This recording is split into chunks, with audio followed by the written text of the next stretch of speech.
একদিন নদীর ধারে একদল হাঁস মুরগি পানি খেতে গেল। সবাই আনন্দে সাঁতার কাটছিল, ঠোকর দিচ্ছিল, হাসাহাসি করছিল।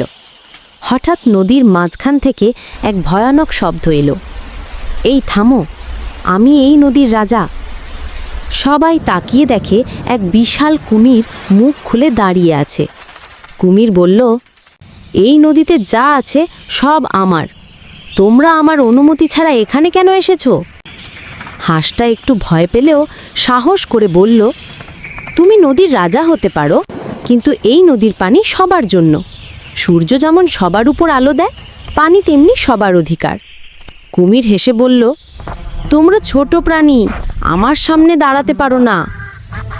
তখন মুরগিটা বলল, বড় হওয়াতেই রাজা হওয়া যায় না, মনে বড় হওয়াটাই আসল রাজত্ব। এই কথা শুনে কুমির চুপ করে গেল। সে ভাবল, সত্যিই তো, আমি শুধু ভয় দেখিয়ে রাজা হতে চাই, কিন্তু ভালো ব্যবহারই তো সবাইকে আপন করে।